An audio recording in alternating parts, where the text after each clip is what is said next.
nous avons donné comme thématique les courants qui réjouissent la cité de Dieu. Amen. Il y a des courants qui réjouissent la cité de Dieu. Nous allons d'ailleurs lire ce passage dans le psaume 46. Prenez votre Bible. Voilà, vous qui nous regardez, n'hésitez pas, prenez votre smartphone, votre Bible et allez dans les psaumes, psaume 46, où nous avons ce passage extraordinaire qui nous parle de la joie du Saint-Esprit. Psaume 46, au chef des chantres, des fils de Corée, sur Alamoth, cantique, amen, Alamoth, ce qui signifie jeune fille, à la voix de soprane. Donc on imagine que c'était un cantique qui devait être proclamé avec force. Dieu est pour nous un refuge et un appui, un secours qui ne manque jamais dans la détresse. C'est pourquoi nous sommes sans crainte quand la terre est bouleversée et que les montagnes chancellent au cœur des mers, quand les flots de la mer mugissent, écument, se soulèvent jusqu'à faire trembler les montagnes. Pause. Amen.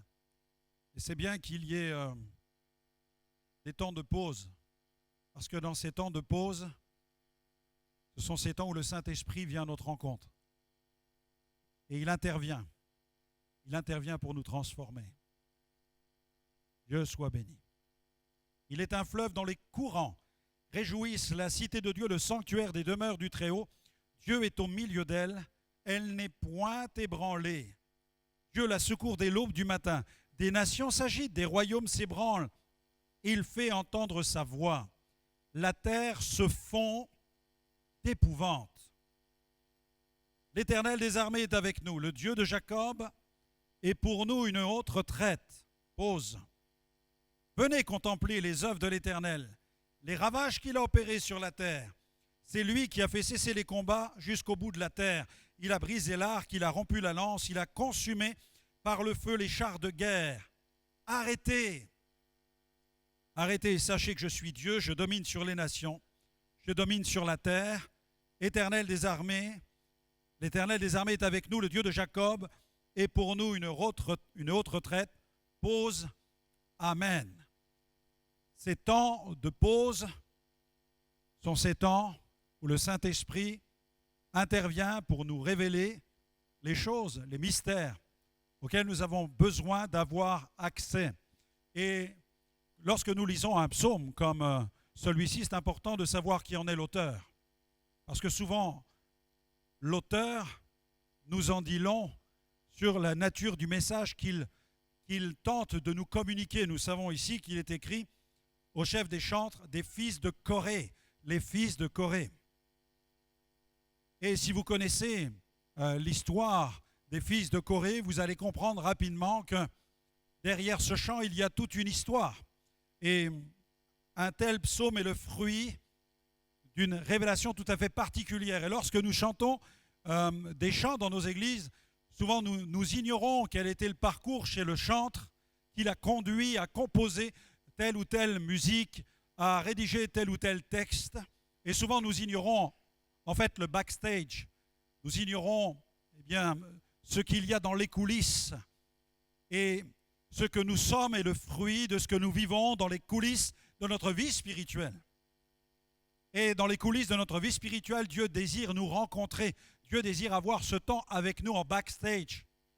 Il y a la partie visible de notre service, la partie visible de notre ministère, mais il y a aussi la face cachée. Il y a ces endroits, je dirais presque derrière le voile, où Dieu vient nous rencontrer, où Dieu vient travailler dans notre vie. Il vient travailler dans notre cœur. Et c'est dans cet endroit-là qu'il travaille au plus profond de notre vie spirituelle, de notre vie intérieure. Le texte dit les fils de Corée. Les fils de Corée ont expérimenté ce que signifie la grâce. Quand vous connaissez quelle a été la destinée de leur père, très vite vous comprenez que pour composer un tel cantique, il faut avoir expérimenté la grâce. Parce que le père, Corée, s'était insurgé contre Moïse, le serviteur de Dieu.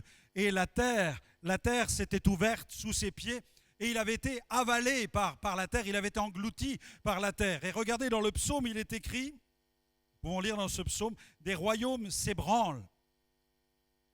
Et il est question même de la terre, les ravages qu'il a opérés sur la terre. La terre se fond d'épouvante. Et lorsque les fils de Corée sont inspirés pour la rédaction de ce psaume qui nous parle de la joie, ils sont en train de nous raconter la tragédie par laquelle ils sont passés. Alors je ne connais pas votre parcours, mais nous avons tous, à un moment ou à un autre, des difficultés par lesquelles nous passons, parfois des drames et même des tragédies. Mais Dieu est capable de se servir des tragédies de notre existence. Il est capable de s'en servir pour nous transformer, afin que nous puissions servir ensuite au dessein de sa gloire. Alléluia. Dieu soit béni. Corée ne pouvait se satisfaire. Le père des fils de Corée, le père de cette tribu, ne parvenait pas à se satisfaire de sa position de lévite. Les lévites étaient dévoués au service du temple. Ils s'occupaient d'ouvrir les portes du temple. Ils s'occupaient même de la louange. Ils étaient investis dans tous les domaines pratiques utiles au service de Dieu. Leurs tâches étaient, pour certains, discrètes, mais elles étaient prestigieuses dans le sens où les Lévites étaient utilisés de telle manière que le temple pouvait fonctionner, la sacrificature pouvait avoir lieu, pouvait être en opération. Les sacrificateurs pouvaient fonctionner parce que les Lévites travaillaient, les Lévites fonctionnaient. Mais le problème de Corée, c'est qu'il convoitait la sacrificature. Il aurait voulu être sacrificateur. Et pour atteindre ce but, il a impliqué dans sa révolte, dans sa rébellion, il a impliqué Dathan et Abiram, des chefs qui étaient au sein de la tribu de Ruben. Et il a monté toute une coalition de 250 personnes, tellement il était frustré, tellement il n'était pas satisfait de la position dans laquelle il était. Et quand Moïse a essayé de discuter avec lui, il lui a demandé de monter, il a dit non, nous ne monterons pas. Vous avez ce passage dans le livre des Nombres au chapitre 16, Nombre 16, versets 12 à 14. Moïse envoya appeler Dathan et Abiram, fils d'Eliab, mais ils dirent, nous ne monterons pas. N'est-ce pas assez que tu nous aies fait sortir d'un pays où coule le lait et le miel pour nous faire mourir au désert sans que tu continues à dominer sur nous? Et ce n'est pas dans un pays où coule le lait et le miel que tu nous as menés. Ce ne sont pas des champs et des vignes que tu nous as donnés en possession. Penses-tu crever les yeux de ces gens? Nous ne monterons pas. Corée était en colère. Corée était quelqu'un d'immensément frustré. Il était pourtant consacré au temple, mais il convoitait le poste, la place du sacrificateur. Et pourtant, il était inconscient de la responsabilité, de la dimension de la tâche d'un sacrificateur. Le sacrificateur l'était parce qu'il était appelé par Dieu. C'était un appel. Être sacrificateur dépendait d'un appel divin, reposait sur un appel divin. Et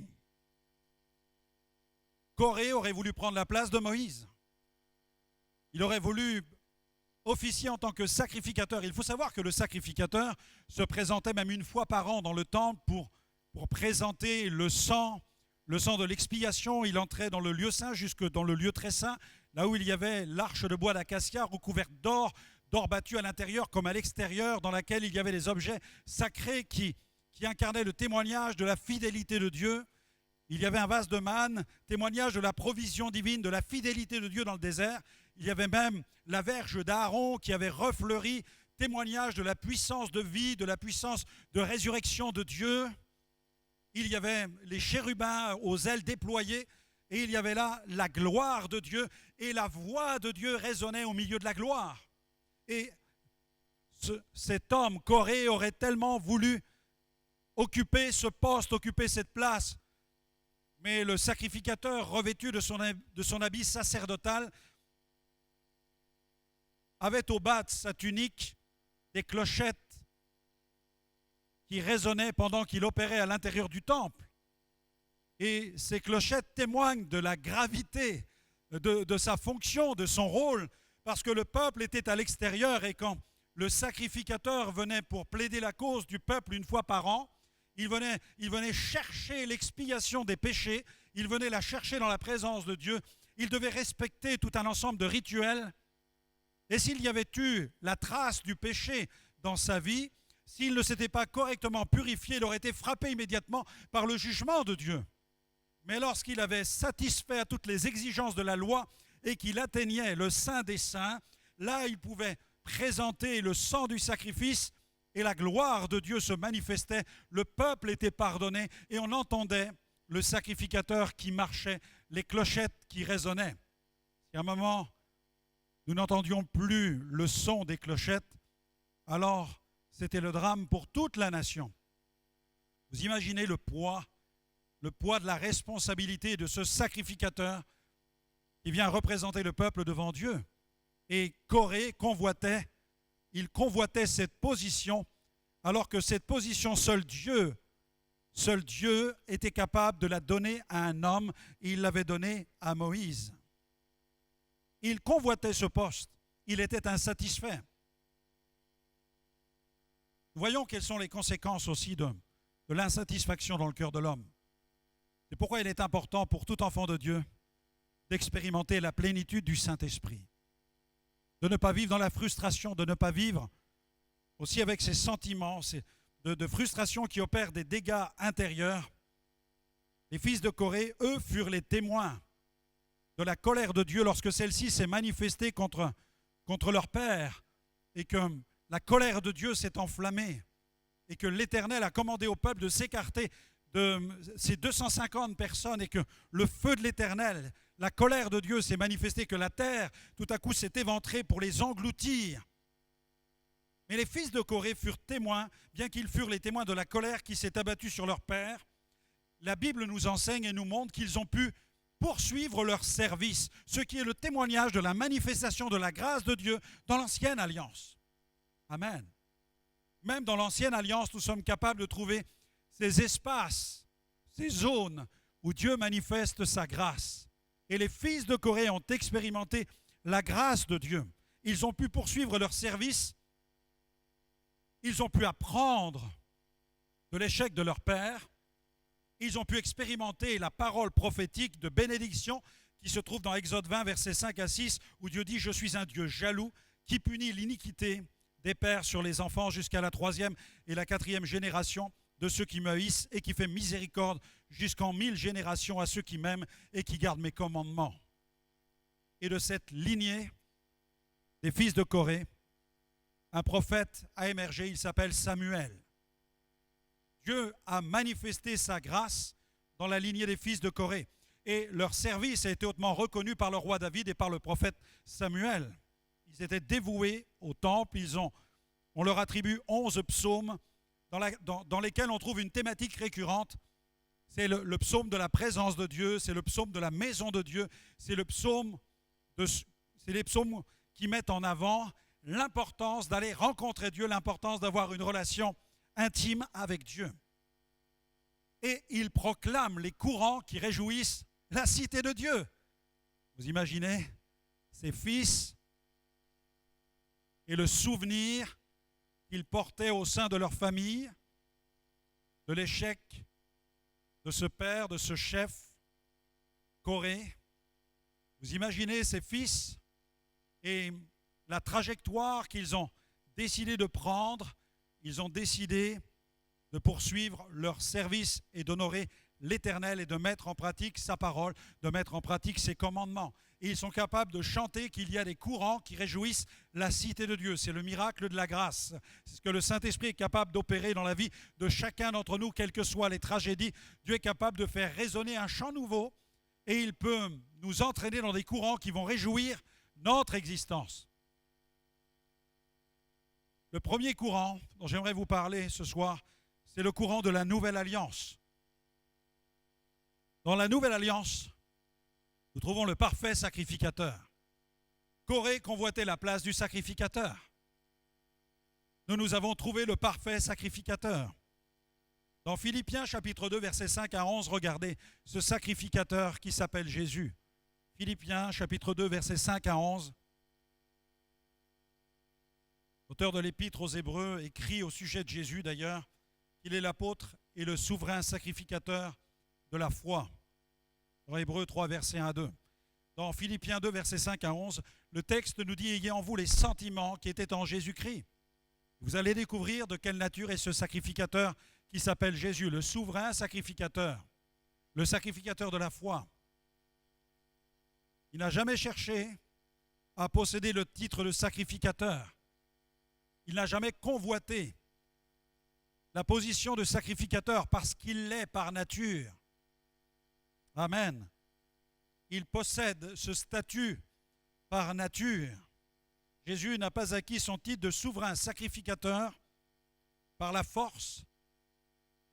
Il a été fidèle à celui qu'il a établi sacrificateur. Et le texte dit « Ayez en vous les sentiments qui étaient en Jésus-Christ, lequel existant en forme de Dieu n'a point regardé comme une proie à arracher d'être égal avec Dieu. » Il n'a pas suivi le modèle de Corée. Il ne s'est pas laissé inspirer par les attitudes du cœur de Corée, non.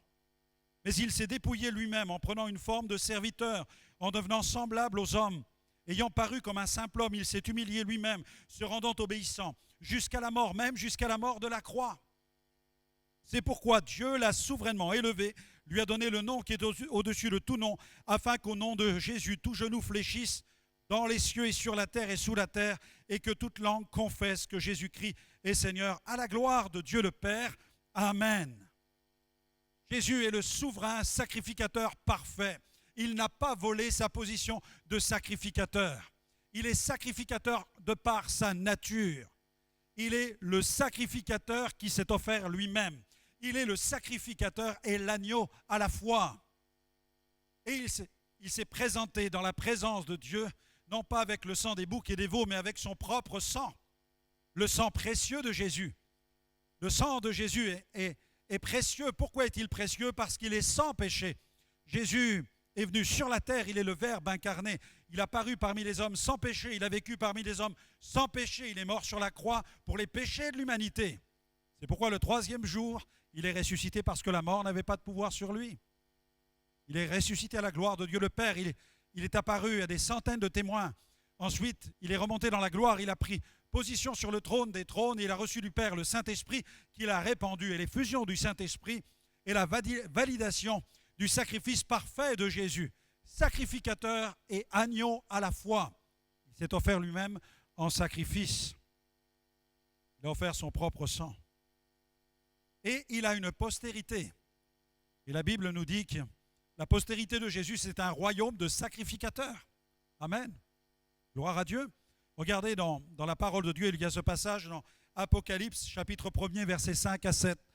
Un passage que vous connaissez bien. À celui qui nous aime, qui nous a délivrés de nos péchés par son sang et qui a fait de nous un royaume, des sacrificateurs pour Dieu son Père. À lui soit la gloire et la puissance au siècle des siècles. Amen. Voici, il vient avec les nuées, et tout œil le verra, même ceux qui l'ont percé, et toutes les tribus de la terre se lamenteront à cause de lui. Oui, amen, amen. Un royaume de sacrificateurs, et j'aimerais le préciser, c'est un royaume de sacrificateurs sous la nouvelle alliance. Amen. Le Seigneur n'a pas cherché à bâtir un royaume de Moïse ou d'Aaron. Vous êtes un royaume de sacrificateurs dans la perspective de la nouvelle alliance, dans la dimension de la nouvelle alliance. Le royaume de sacrificateurs avait été prophétisé, annoncé déjà du temps de Moïse dans Exode 19, versets 5 à 6. Vous serez pour moi un royaume de sacrificateurs, une nation sainte. Voilà les paroles que tu diras aux enfants d'Israël. Et dans Ésaïe 61, verset 6, on vous appellera sacrificateur de l'Éternel, on vous nommera serviteur de notre Dieu. Vous mangerez les richesses des nations, vous vous glorifierez de leur gloire. Ainsi, en déchirant le voile, lorsque Jésus a rendu l'esprit, Jésus est parti à la conquête de la mort. En fait, la mort de Jésus sur la croix n'est pas un accident. Ce n'est pas la mort qui vient le chercher, c'est Jésus qui vient à la conquête de la mort. Le texte dit Jésus rendit l'esprit. La Bible dit que le voile du temple se déchira de haut en bas, la terre trembla. Et la terre a tremblé après que le voile a été déchiré. Ce n'est pas un tremblement de terre qui a déchiré le voile, non. Le voile a été déchiré de haut en bas par la main divine. Un voile qui était large comme la paume d'une main. Et ensuite, la terre trembla. Seulement ensuite, les rochers se fendirent, des morts ressuscitèrent. Et Jésus a offert sa vie en sacrifice. Le voile du temple se déchira. Il rendit l'esprit, le voile du temple se déchira. Père, je remets mon esprit entre tes mains. C'est Jésus qui remet son esprit entre les mains du Père. La croix n'est pas un accident. C'est la puissance de la nouvelle alliance. C'est la manifestation de la gloire de Dieu. Le voile est déchiré. Nous passons d'une dispensation à une autre. Nous passons de la loi, la dispensation de la loi, à la dispensation de la grâce. Et Jésus nous ouvre le chemin qui va nous entraîner dans la présence du Père, devant le trône de Dieu. C'est pourquoi il dit, vous êtes un royaume de sacrificateurs. Vous êtes un royaume de sacrificateurs sous la nouvelle alliance et vous ne pouvez pas concevoir votre fonction de sacrificateur sous la nouvelle alliance en vous inspirant de ce que l'ancienne alliance nous enseigne. Vous êtes obligé de concevoir maintenant votre fonction sous la nouvelle alliance avec l'onction du Saint-Esprit qui va vous enseigner quel est votre rôle, quelle est votre fonction maintenant en tant que sacrificateur dans la nouvelle alliance. Puisque vous n'avez pas besoin de faire des sacrifices. Vous ne vous présentez pas devant Dieu avec des coqs, avec des poulets, avec des veaux, avec toutes sortes de sacrifices pour obtenir la faveur de Dieu. Vous n'apportez pas des sacrifices propitiatoires. Non, le sang de Jésus vous a rendu propice. Le sang de Jésus vous a obtenu de façon définitive la faveur du Père. Ce qui veut dire que chacun d'entre nous, nous sommes les sacrificateurs de la nouvelle alliance. Nous constituons l'Église de Jésus sur la planète, constitue un royaume. Vous êtes un royaume. Alléluia. Vous êtes des fils et des filles de rois. Vous êtes un royaume constitué de sacrificateurs sous la nouvelle alliance, dans la dispensation de la grâce. Vous ne vous présentez pas sur la base de vos mérites dans la présence du Père, mais sur la base des mérites de Jésus seulement. Vous vous présentez revêtus, couverts, lavés par le sang de Jésus, le sang de l'agneau. C'est une grâce, c'est immérité. Il est l'apôtre et le souverain sacrificateur de la grâce. Hébreux 3, versets 1 à 2. De la foi. L'apôtre est le souverain sacrificateur de la foi. Un apôtre, c'est un envoyé. L'apôtre va en avant. L'apôtre, il ouvre le chemin. L'apôtre, il défriche. L'apôtre, il implante. L'apôtre, il bâtit, il construit. La Bible dit que Jésus est l'apôtre de notre foi. Ce qui signifie que votre foi, c'est Jésus qui veut la bâtir. On peut essayer de bâtir sa foi tout seul, sans Jésus. Mais ça part dans tous les sens. Mais lorsque nous considérons que Jésus est l'apôtre de notre foi, et que nous développons cette intimité avec le Christ, avec la présence du Saint-Esprit, alors l'apôtre de la foi, Jésus, s'occupe de bâtir notre foi. Il s'occupe de la construire, de la développer, de lui donner sa dimension. Il bâtit ma foi. Et ma foi est le fruit de son œuvre, parce que l'apôtre bâtit une œuvre. Ma foi, il est important que je la considère comme étant l'œuvre que Jésus désire bâtir dans ma vie spirituelle.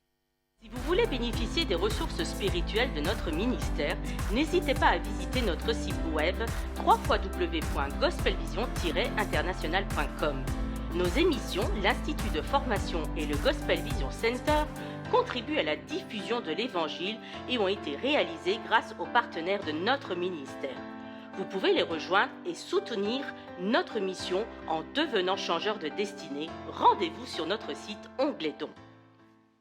Et c'est dans l'intimité avec le Père que ma foi va prendre sa force, sa vitalité et toute sa dimension. Le courant de la nouvelle alliance. Je peux nourrir ma foi avec la prédication que vous entendez ce soir. Vous pouvez la nourrir en vous offrant, en achetant des livres. Vous pouvez vous nourrir en allant à l'église. C'est extrêmement important de vitaliser, de donner de la vitamine à votre foi. Mais ce que le Seigneur désire par-dessus tout opérer, c'est dans votre communion intime avec lui, Il désire bâtir votre propre foi lui-même par la puissance du Saint-Esprit. Parce que cette foi-là, elle se construit dans une relation personnelle avec le Christ, une relation d'intimité, où le Christ est proche de vous, où le Christ, par le Saint-Esprit, est en communion avec vous. Le courant de la nouvelle alliance. Deuxièmement, j'aimerais vous parler d'un autre courant qui produit de la joie dans l'Église, c'est le courant d'adoration. Amen. J'espère que ce soir, ça vous a fait du bien.